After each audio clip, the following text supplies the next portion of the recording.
Let us pray. Almighty God, who in your infinite wisdom and providential goodness has appointed the offices of rulers and parliaments for the welfare of society and the just government of humankind, we beseech you to behold with your abundant favor us, your servants, whom you have been pleased to call to the performance of such important trust in this land.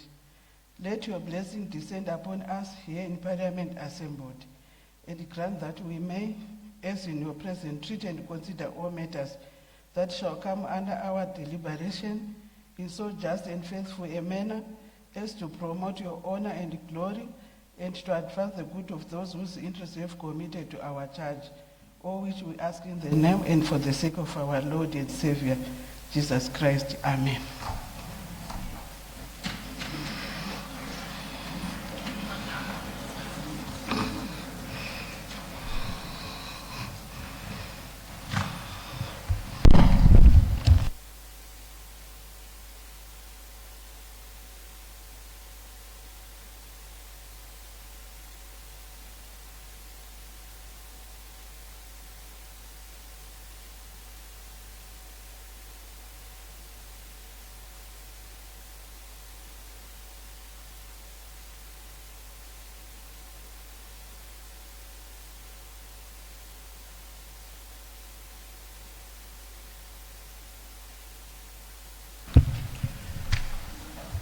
Are there any notices of motion?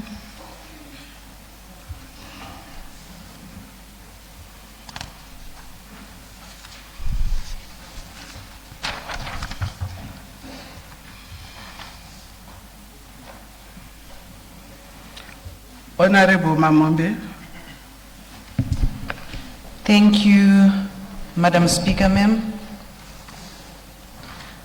I rise to give notice that this House considers and adopts the report of the Portfolio Committee on Tourism and Hospitality Industry on the 2025 third quarter budget performance report for the Ministry of Tourism and Hospitality Industry. Thank you, Madam Speaker, ma'am. Thank you. Any further notices of motions?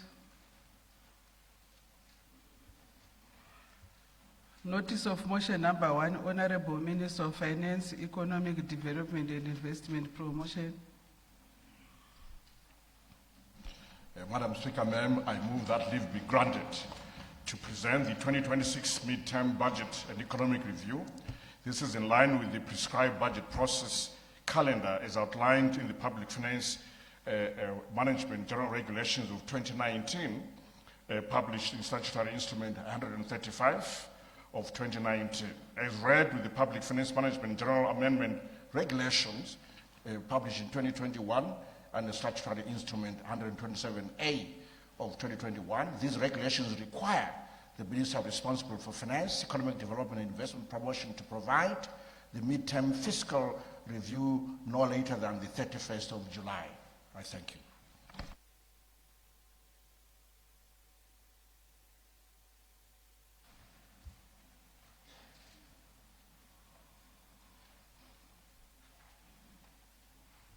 Please proceed, Honorable Minister.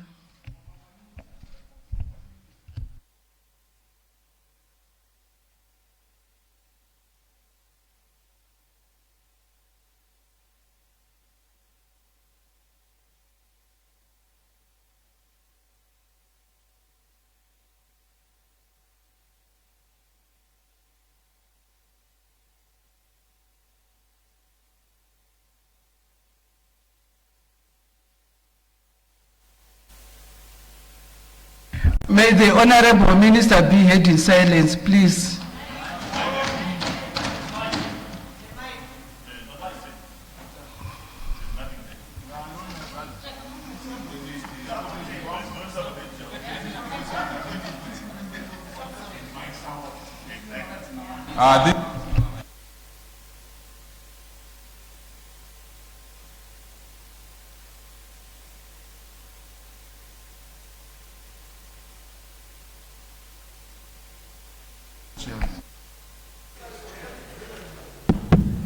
Thank you.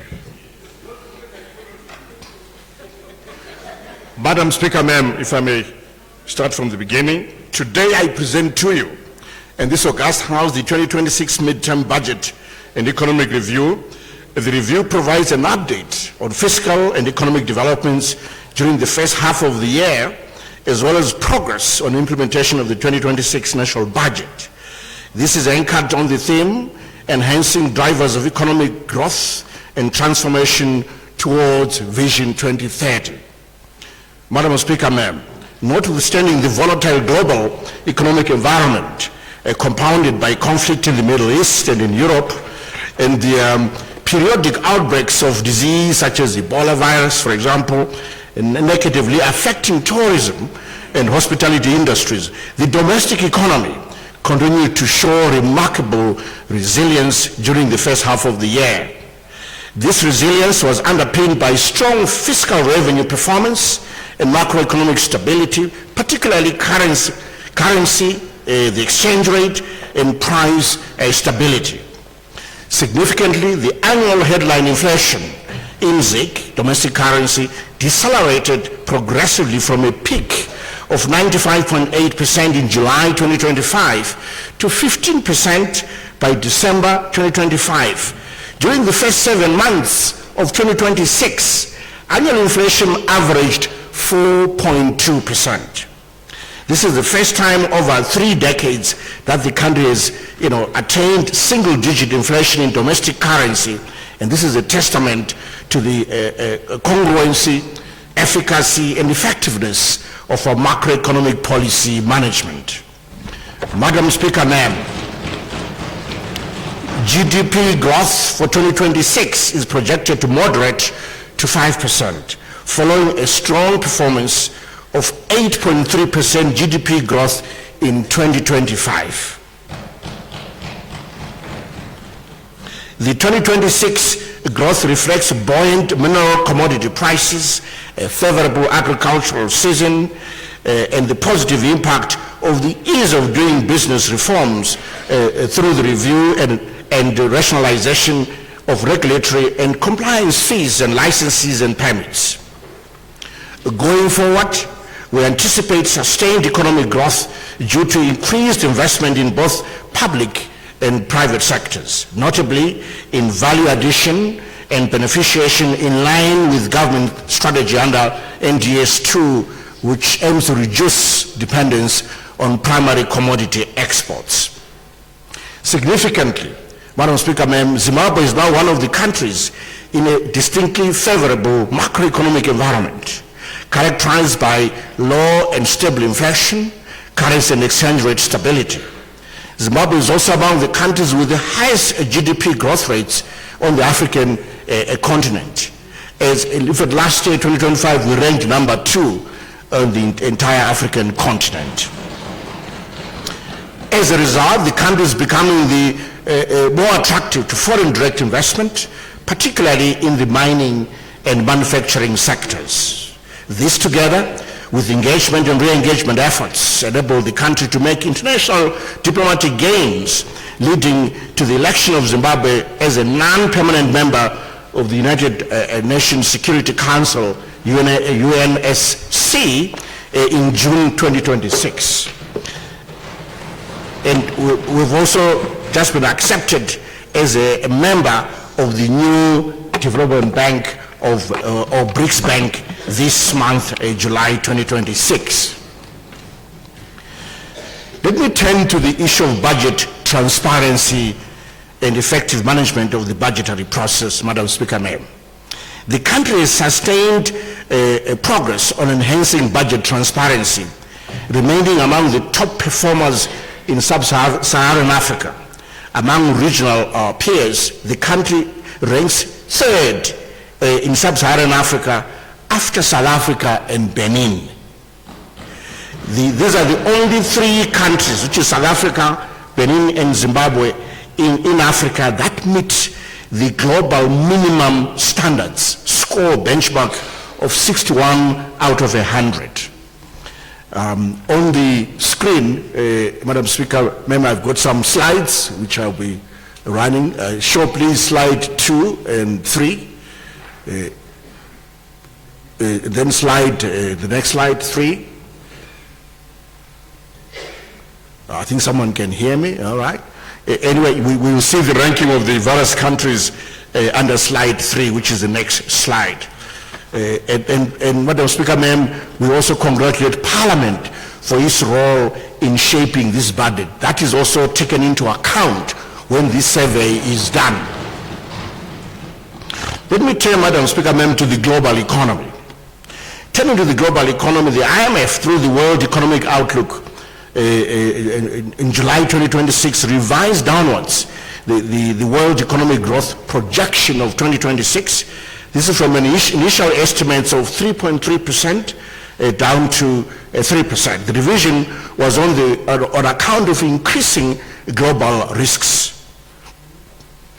On the next slide, we will see the various growth rates for various countries. You will see on that slide that overall growth is 3% for the globe, for the world, but we still have star performers. India, as a major economy, remains on top, growing closer to 7%, followed by China, growing between 4 and 5%. And then the rest of the global economies follow there. But Africa is on average is performing at the level of China in terms of growth. Madam Speaker, ma'am, the Sub-Saharan African region is also impacted, with regional growth expected to slightly moderate from 4.5% in 2025 to 4.3% in 2026. The region remains exposed to external shocks due to overdependence on commodity exports and imports, particularly for essential goods and services such as fuel and fertilizer. I now turn to domestic economic developments and outlook. Zimbabwe experienced robust economic growth in 2025, with the economy expanding by 8.3%, which was higher than the initial projection of 6.6%. This was the result of a stable macroeconomic conditions, recovery in agriculture following the drought of 2024. It was a result also of improved energy supply and strong exports growth, especially in areas such as gold. If the slides were showing, they're still not showing, I would have shown you the gold price, which currently hovers above $4,000 per ounce, but also strong performance from the base metal sector. All of these added to Zimbabwe's strong GDP growth rate of 8.3%. I see the gold price now is up there. If you have not been buying gold, you have made a big mistake. I told you to buy gold a year ago. You should have listened. In addition, foreign direct investment grew substantially to $969 million in 2025. This is up from $597 million that was recorded in 2024. This was the highest in several decades. Madam Speaker, ma'am, the high growth rate recorded in 2025 places our country among the few top African countries that recorded these high growth rates. We can see over there that the Zimbabwe growing at, I think the bottom can be seen, at 8.3%, and then Angola 3.1, Botswana minus 0.9, Eswatini 3.6. You can see Ethiopia, which was ranked number 1 at 9.2%, and others. I'll leave it at that for now. Uganda 6.7. In terms of sectors, agriculture recorded one of the highest growth rates at 27.9% in 2025 and is projected to grow at 6.9% in 2026. In 2026, the 2026 second round of crop livestock fisheries assessment report projects as a total grain output of 2.4 million metric tons. In addition, the dairy sector is also recording high growth rates. We expect this year to receive almost 167 million liters of milk. We were at 96 million in 2021. Madam Speaker, ma'am, this is a remarkable achievement. Over the last 6 years, we've become self-sufficient in milk production. Mining is one of the fastest growing sectors in Zimbabwe, growing at 10.4% in 2025. Mining growth is projected at 5.6% in 2026. The major driver being gold, which is expected to reach 55.6 tons in 2026, up from 50 tons achieved in 2025. The sector is expected to further increase its contribution to GDP, foreign currency generation and employment, owing to the government's thrust for mineral beneficiation and value addition. Already export earnings of lithium products grew substantially by 229.8%. This is to a figure of $782.2 million during the first half of 2026. This is up from $237.2 million in the first half of the previous year, 2025. The manufacturing sector continues on a growth path, projected at 5.2% in 2026, reflecting increasing investment in improving capacity utilization. Capacity utilization in the sector improved from about 52.2% in 2024. As you can see from that chart, there's a bar there for 2024, and then it improved to 61.2% in 2025, and this is for large-scale enterprises, and is projected to increase to 63.5% in 2026. So if you draw a line from 2013, you can see a steady increase on average in terms of trend in our capacity utilization in the manufacturing sector. The sector is also benefiting from the Industrial Development Fund, with 85 million ZiG having been approved for 15 companies, of which 33.1 million, which is about 40%, has already been disbursed during the first half of 2026, out of a budgeted figure, total budgeted figure of 101 million ZiG. So this is the spread of the investments of the Industrial Development Fund by regions, 5 provinces so far, and we have 5 more provinces to go, because we try to cover every province. Although opportunities may be concentrated in the bigger cities, we try hard to find opportunities outside the metropolitan provinces. As a result, the economy recorded an annualized quarterly GDP growth rates of 6.8% during the first quarter of 2026. On current trends, barring any new shocks, maybe renewed wars, more wars and whatever, the real GDP growth forecast of 5% in 2026 is attainable. Madam Speaker, ma'am, previous slide please, 21. You see that the last bar shows a growth rate of 6.8% for the first quarter of this year. Compared to last year, which is the first bar, we're at 4.4%. Last year we achieved a growth rate of 8.3%. So surely, if the first quarter of this year achieves 6.8, we should be able to do even better than 5% growth rate projected for the whole year of 2026. Let me turn to Vision 2030 target, Madam Speaker, ma'am, and say a few words about the gross national income per capita. Since the implementation of the National Development Strategy 1, NDS 1, gross national income per capita has grown by 84% from about $1,700 million in 2021 to about $3,200 in 2025. To achieve upper middle income status of between $4,636 and $14,375 the country requires an additional minimum per capita income of $1,400.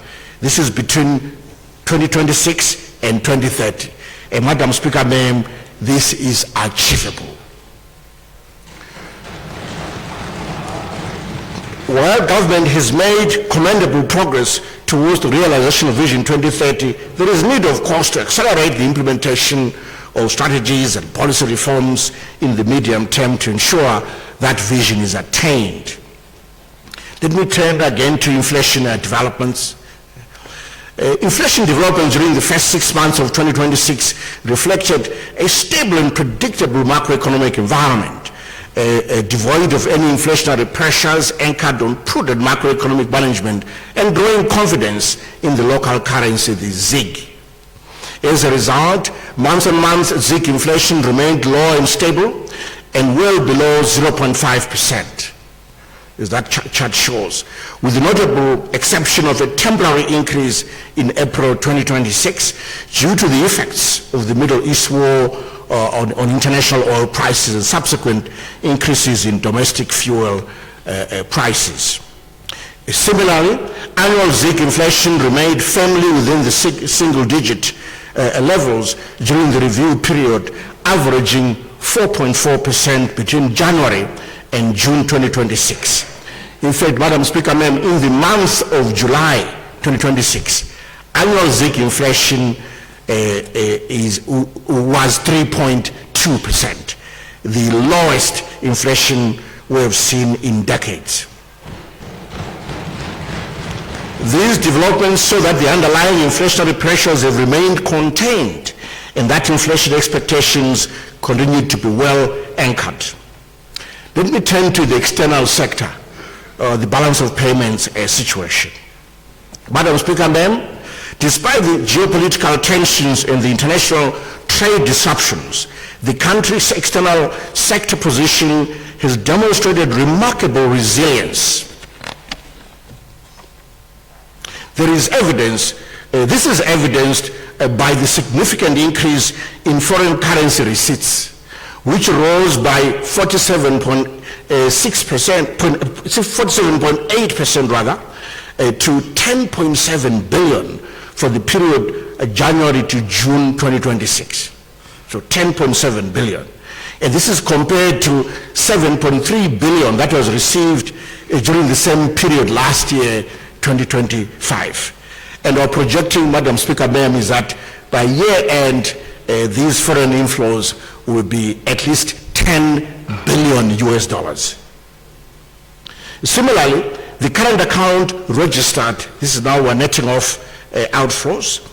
Similarly, the current account registered a surplus of 606.3 million US dollars during the first quarter of 2026.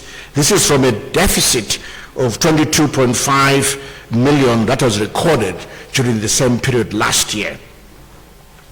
This turnaround was mainly due to resilient remittances, which continue to be a stable source of foreign currency despite global headwinds. The current account is projected to improve further, reaching a surplus of 2.6 billion by year end, reflecting stronger exports and remittances. During the first 5 months of 2026, Messenger's exports are estimated to have increased by 41.6% to a figure of 4.5 billion US dollars relative to the same period in 2025. Similarly, merchandise imports rose by 28.6% to 4.9 billion. This is up from 3.8 billion US dollars in the corresponding period in 2025. This is shown again in slide 30.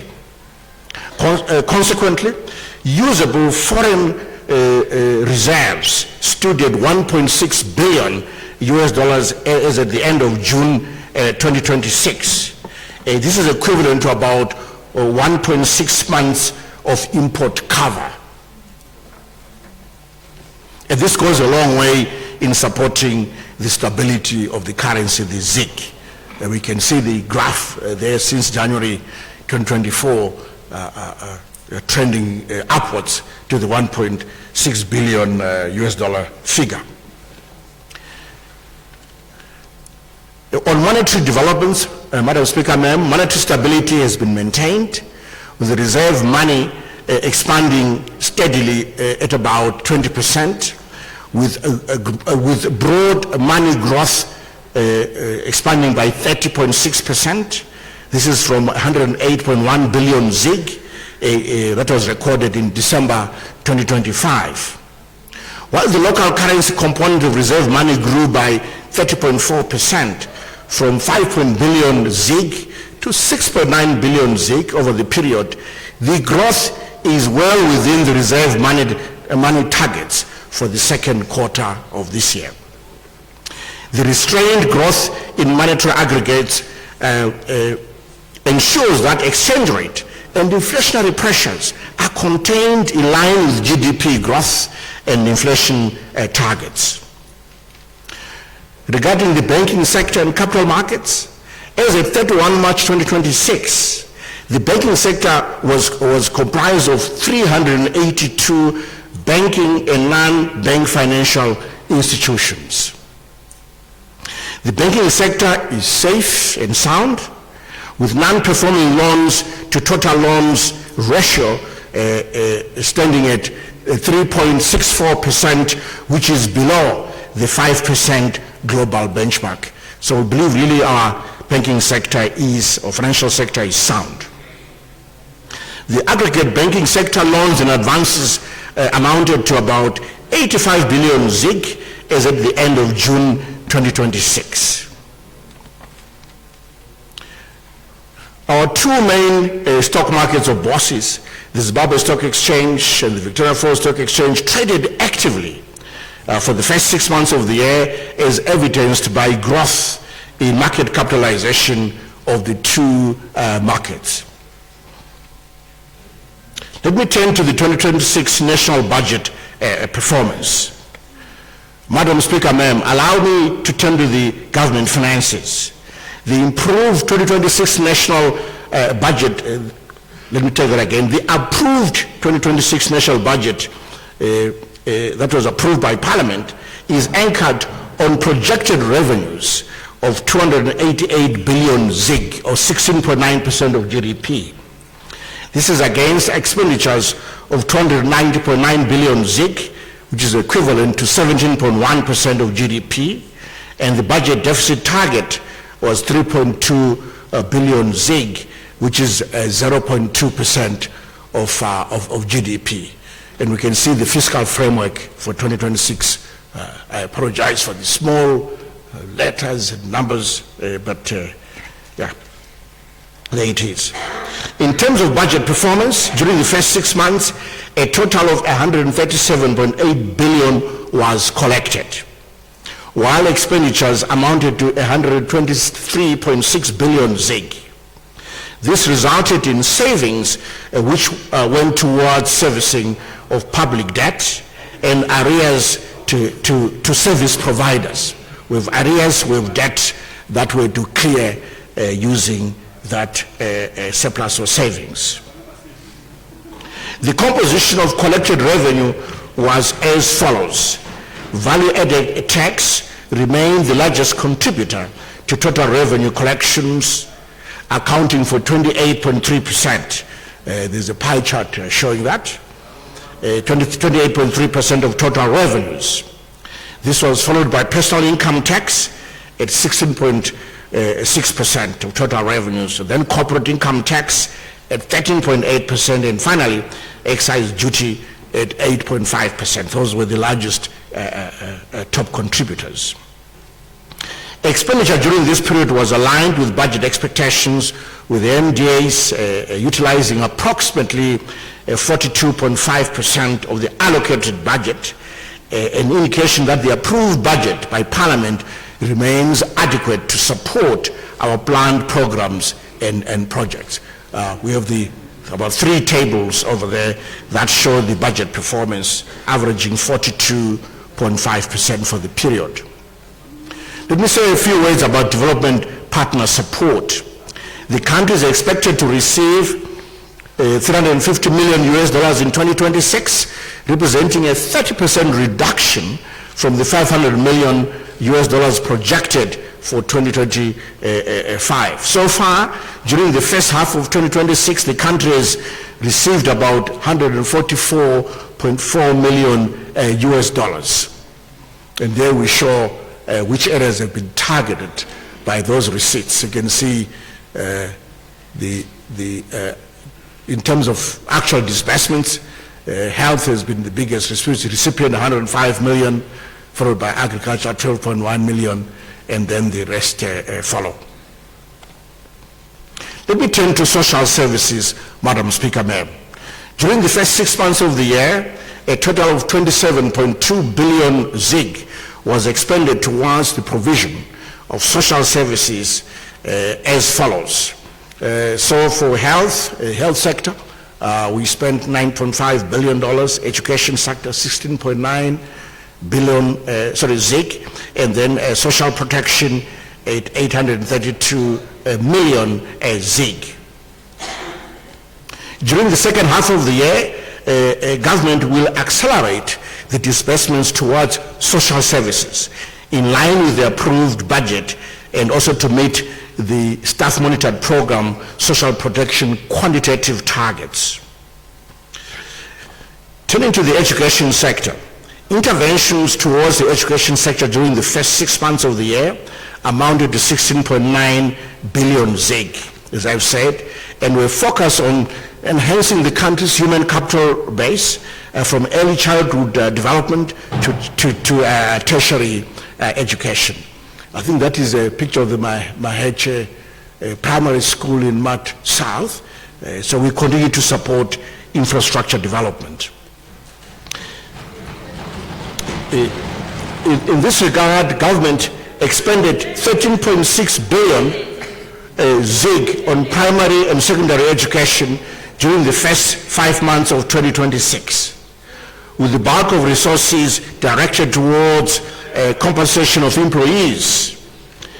The remainder supported tuition requirements and the provision of essential teaching and learning materials, as well as infrastructure projects in the sector.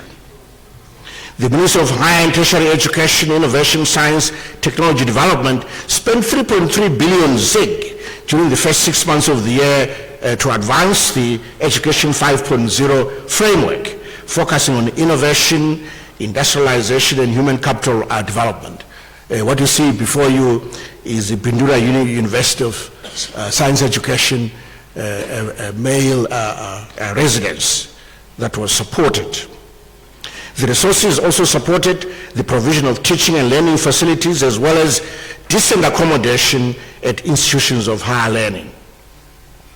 Let me turn back to health. Madam Speaker, ma'am, the Ministry of Health and Child Care was allocated 28.9 billion ZiG through the 2026 national budget to fulfill government's commitments towards universal health coverage. In this regard, 9.5 billion ZiG was utilized towards compensation of employees, procurement of medical supplies and health services, as well as capital expenditure for the rehabilitation, upgrading and equipping of health infrastructure. In addition, government spent 27.3 million from the sugar tax collection towards the procurement of 2 high-energy radiotherapy cancer treatment machines, and then 2 low-energy machines for Paraneta Group of Hospitals and Pilo Central Hospital as of June 2026. And that's a picture there of the cancer machine, a sample that have been installed at Paraneta and Pilo, both high and low energy machines.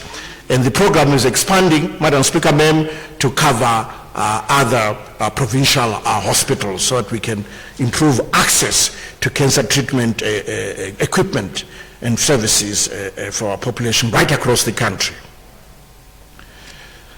Let me say something about social protection. During the period January to June 2026, Treasury disbursed a total of 832 million ZiG towards programs supporting vulnerable households, children, persons with disabilities, the elderly, and other disadvantaged groups.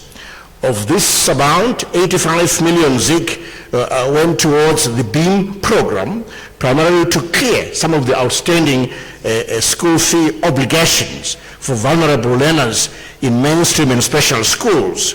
An additional 10 million ZIG was provided to ZIMSEC to reduce examination fee arrears.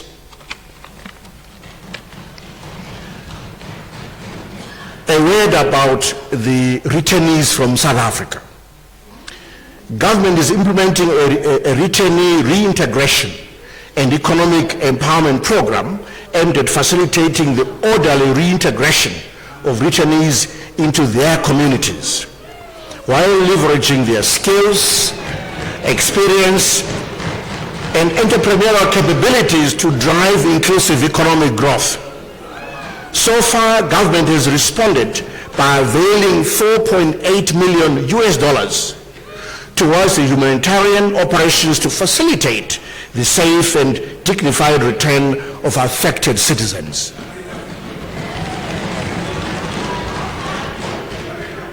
Madam Speaker, ma'am, government is making progress in the fight against drug and substance abuse through the implementation of the multi-sectoral responses coordinated under the National Committee on Drug and Substance Abuse. In addition to law enforcement operations, the government is establishing additional rehabilitation centers such as Marondera, Gwanda, Mangwende, and Sakuva rehabilitation centers. Let me turn to veterans of the liberation struggle. Here, the Treasury extended 205 million ZIG during the period January to June 2026 towards education, medical, and funeral assistance programs to support our veterans of the liberation struggle. This support contributed to the reduction of education-related arrears, while medical and funeral assistance programs remained largely current.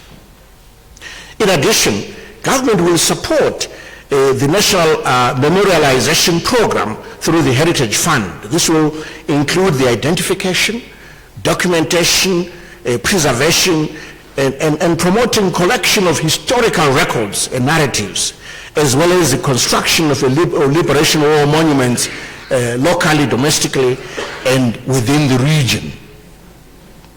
I now turn to infrastructure development and housing, Madam Speaker. Madam Speaker, the approved budget has an appropriation of 13.4 billion ZIG for infrastructure rehabilitation and development. In this regard, an amount of 11.8 billion ZIG was spent on infrastructure from the fiscals towards the following sectors. There's slide 50 there. So towards transport, 3.9 billion, water and sanitation, 4.9 billion, ICT, 506.7 million, and this is in ZIG, and then health sector, 679.5 million ZIG. Treasury expended 3.9 billion ZIG towards the sector during the first 6 months of the year, mainly targeting the road development program. What you see there is a wonderful picture of the Harare Kanyemba Road project. Somewhere, this is the Harare Mazoe section. This is from what Christian Bank to Blue Ridge Shops. Significant progress was made on the completion of the Harare Masingo Bybridge Road, rehabilitation and widening of the Bulawa and Victoria Falls Road, with 57.2 kilometers out of the 440.4 kilometers have been opened for traffic. And this is along the Bulawa and Victoria Falls Road. Notably, progress was also realized on the implementation of the Harare Kanyemba Road project, with 18.3 kilometers of the dualized Harare Mazoe section now complete and open for traffic. And that's what we see on the picture there. Let me turn to the ICT sector, information, communication, and technology.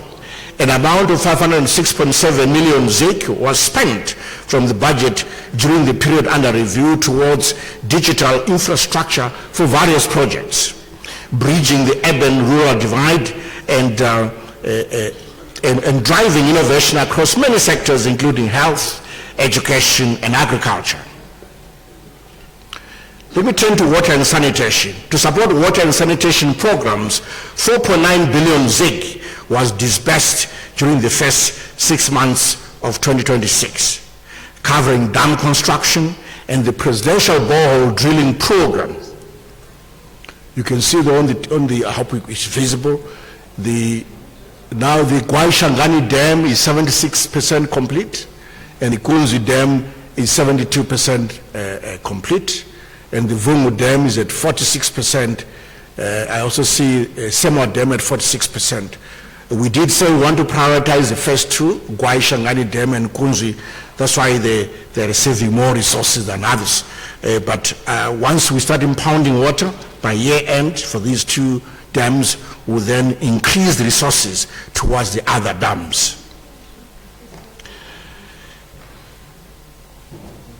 In addition, a total of 526 boreholes were drilled during the first half of the year under the Presidential Rural Development Program, bringing the cumulative total number to 5,395 boreholes drilled countrywide. Let me turn to sporting and facilities and culture facilities. The upgrading and refurbishment of the National Sports Stadium to meet the FIFA and CAF international standards is almost complete.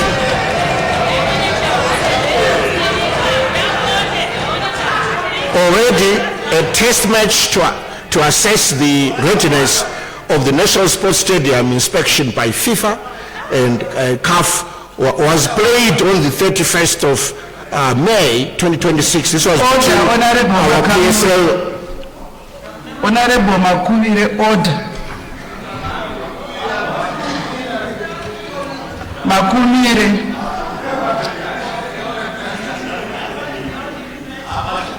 You may proceed, Honorable Minister. Thank you, Madam Speaker, ma'am. Already, I'll take that again. Already a test match to assess the readiness of the National Sports Stadium, inspection by FIFA and CAF, was played on the 31st of May 2026. This was between our PSL teams, Caps United and Scotland FC. And you see a picture of our National Sports Stadium under construction. In addition, the construction of a multi-purpose 10,000-seat Mosi Uyatunya International Cricket Stadium is progressing well with a target for completion by December 2026. That's a picture of that. Furthermore, the government completed the construction of the Shangwe Tonga Culture Center in Gokwe, and then the Isizinda Cultural Center in Mapisa, which was officially opened by our First Lady of the Republic of Zimbabwe, who is also a cultural ambassador, Her Excellency Amai Dr. Auxilia Mnangagwa. That is Isizinda Cultural Center, Mapisa.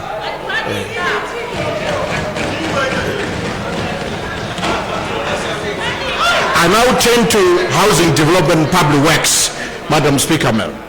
During the period January to June 2026, government continued to support the provision of decent accommodation. This is some accommodation, 3-bedroom house, for example, a cluster house in Kadoma, as an example. In this regard, a total of 1.6 billion ZiG was spent to develop, rehabilitate, and upgrade public properties, which will go a long way in improving the ambience of government office accommodation and increase the stock of office space, especially in the context of the devolved functions of ministries, departments, and agencies of the state. Government also made progress in the construction and upgrading of government facilities abroad. In this regard, significant progress was made on the construction of a 3-story chancery building, ambassador's official residence, as well as 3 duplex apartment blocks intended for staff accommodation in Abuja, Nigeria. So this is the Abuja diplomatic facilities. As you can see, members of the House, on both sides of the aisle is a wonderful, wonderful diplomatic set of facilities in Abuja. In order to bring justice closer to our citizens, government availed resources towards ongoing court construction works at the Gwanda and Kwekwe and Mavuga and Tafara and Cowdrey Park and Brunabeg Magistrate Courts, among other projects. A total of 25.3 million ZiG was availed towards the construction of several housing units, ranging from 2-room to low-cost houses to F-15 houses, which are now at different stages of completion. Government has disbursed 68 million ZiG in support of the construction works at Manyame Referral Hospital, which is now nearing completion. The superstructure and roof covering for the VIP officers' mess has now been completed, with all the remaining works expected to be completed during the second half of the year 2026. Let me turn to the energy sector. Madam Speaker, ma'am, the energy sector recorded strong performance during the period January to June 2026, with significant improvements in electricity supply, generation, and energy availability. As a result, cumulative energy sent out reached 4,774.2 gigawatt hours. This is against a target of 4,430.1 gigawatt hours, representing a performance or overperformance of 7.8% above target. The improved performance resulted in a significant reduction in load shedding, with the country experiencing extended periods of uninterrupted electricity supply. In addition, the Rural Agency spent 1 minute. I might as well drink it.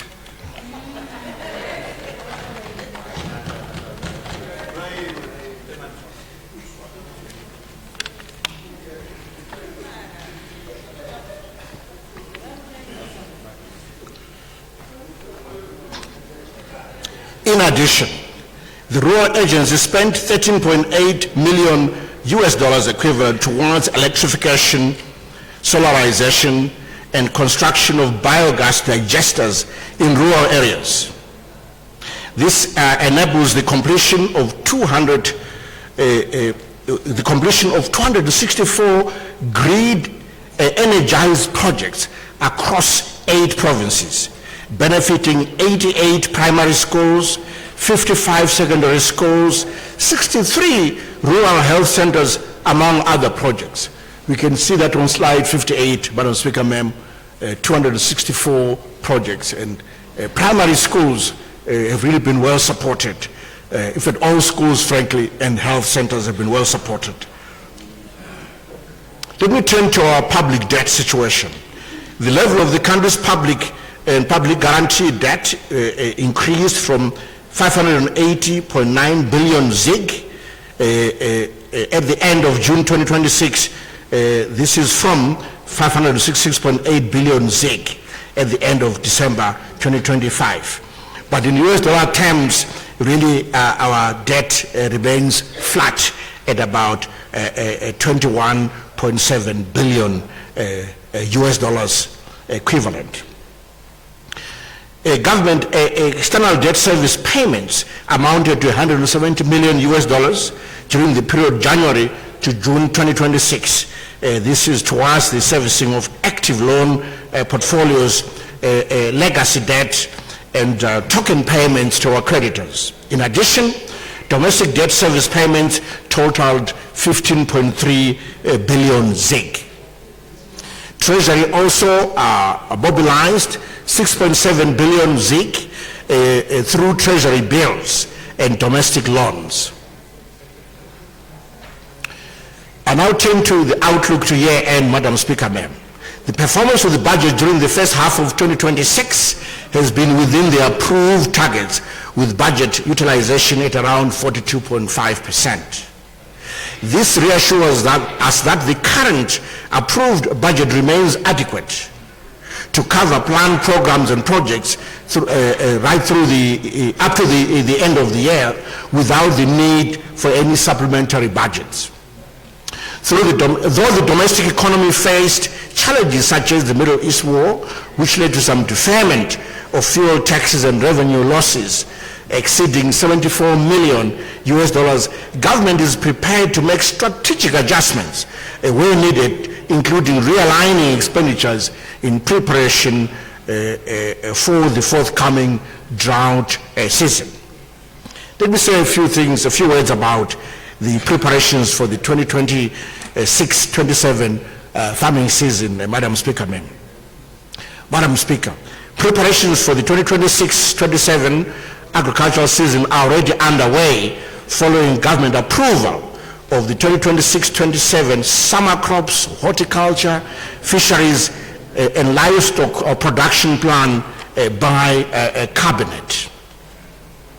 In response to the expected El Nino conditions during the forthcoming season, government has adopted a comprehensive preparedness framework aimed at safeguarding agricultural production, food security, and rural livelihoods. The framework will be anchored on the following 6 strategic pillars. 1, enhance strategic grain reserves. 2, accelerated climate smart production. 3, integrated financing architecture. 4, livestock drought mitigation. 5, enhanced imports of grain. And finally, coordination, early warning systems, and capacity building support. These are the 6 pillars that will support our response to the El Nino conditions that we expect to come through. An update on the staff monitored program implementation, Madam Speaker. Madam Speaker, before I conclude, as you may be aware, government and the IMF signed off a 10-month staff monitored program, SMP, in April 2026, and I'm pleased to report that as of the latest assessment, we have met all, but except one of the SMP quantitative targets during the first quarter review. And I think the public has been receiving these announcements through the public media from the IMF, basically expressing satisfaction with progress on the staff monitored program. Going forward, the government is making progress towards meeting the end June and end September quantitative and structural benchmarks. This process is very critical in our endeavor to address our debt overhang situation, paving way for access to concessionary funding on the international market. Programs, including support for vulnerable groups and households and enhanced access to essential social services, thereby promoting inclusive and equitable development. As we move into the second half of the year, I'm confident that we will galvanize the collective energies of all Zimbabweans towards the realization of Vision 2030, which is towards a prosperous and empowered upper middle income society by 2030. Madam Speaker, ma'am, I now commend this 2026 midterm budget and economic review to this august House in compliance with the law, and it is accompanied by the following documents: the 2026 midterm budget and economic review statement, the 2027 budget strategy paper, the 2026 midterm budget and economic review statement, what we call the citizens document, the 2025 public debt bulletin, a report to Parliament on public debt, and finally a booklet which is our second edition on the Zimbabwe structured dialogue platform and arrears clearance and debt resolution process. I thank you, Tinotenda, Siabonga, Twalumbwa.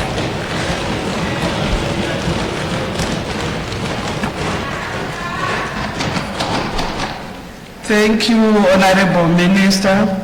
The question before the House is a motion by the Honorable Minister of Finance, Economic Development and Investment Promotion, that this House takes note of the 2026 mid-term budget and economic review and the 2027 budget strategy paper. Is there any debate? Yes, there's debate. There's debate. Yeah, there's debate. Order. I recognize the Deputy Chief Whip. But you said is there debate? Madam Speaker, ma'am, good afternoon. Good afternoon. I move that the House do now adjourn.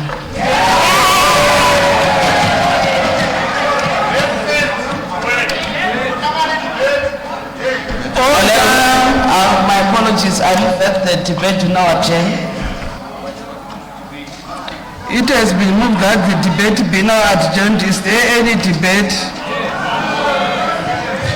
I put the question that the debate be now adjourned. Those who have that opinion will say aye. Who seconds? I second, Madam Speaker. I put the question that the debate be now adjourned. Those who have of that opinion will say aye. Those of the contrary opinion will say no. I think the ayes have it. The ayes have it. The question is accordingly affirmed, and the debate is adjourned to what day, Honorable Deputy Chief Whip? To the 18th of August. Thank you. Madam Speaker, ma'am, I move that the 18th of August. I move that the House do now adjourn. It has been moved that the House do now adjourn. Is there any debate? I second, Madam Speaker.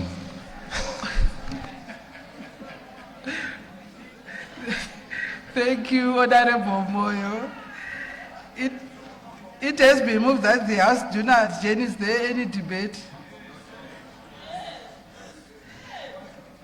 I put the question that the House do not adjourn. Those of that opinion will say aye. Aye. Those of the contrary opinion will say no. I think the ayes have it. The ayes have it. The question is accordingly affirmed, and the House is adjourned to what day, Honorable Deputy Chief Whip? To the 18th of August, Madam Speaker, ma'am. Thank you. The House is adjourned.